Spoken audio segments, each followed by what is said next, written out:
Toi, moi, mes 20 ans de Nana Luna est un roman plein de fraîcheur et plein de douceur dans lequel on fait la rencontre de Nana, une jeune femme de 20 ans qui a été élevée par sa grand-mère qu'elle appelle affectueusement Mama au fin fond de la campagne bretonne.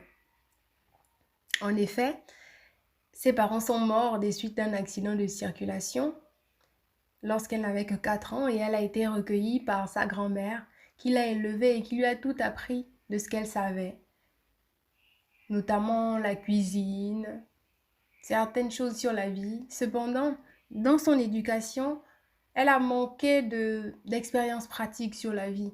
C'est donc une jeune femme inexpérimentée et qui a soif d'apprendre, qui a soif de découvrir, de faire ses expériences par elle-même, de s'envoler, de partir du cocon familial pour expérimenter, pour vivre, tout simplement.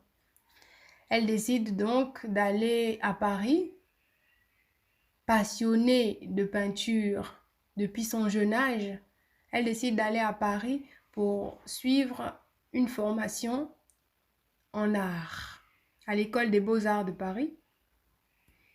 Et là-bas, elle fait la rencontre de plusieurs jeunes gens de son âge qui lui permettent de faire des expériences parfois fantastiques, parfois chaotiques sur la vie et l'aident quelque part à se rendre compte que les gens ne sont pas toujours ce qu'ils prétendent être, que les apparences peuvent être trompeuses, qu'il ne faut pas se fier aussi facilement aux gens, qu'il faut apprendre à connaître les gens, qu'il faut avoir un certain sens du discernement.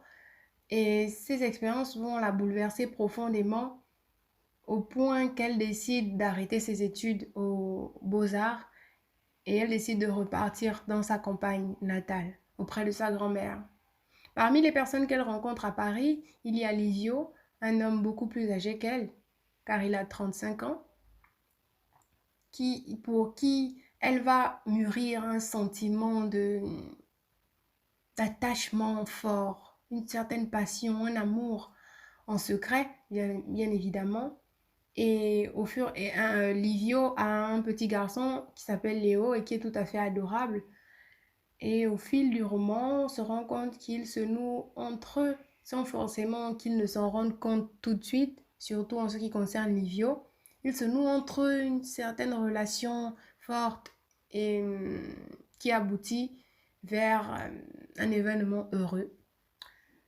Je vous laisse découvrir ce roman plein de douceur, divertissant, mais qui soulève surtout des questions importantes telles que le consentement chez une femme, les relations amoureuses, les relations entre jeunes gens aussi. Ça aide à la réflexion quelque part sur,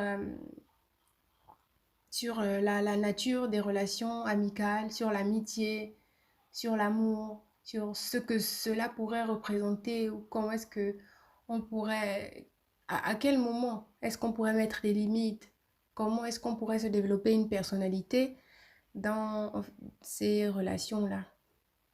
C'est plutôt une belle œuvre que je vous laisse découvrir.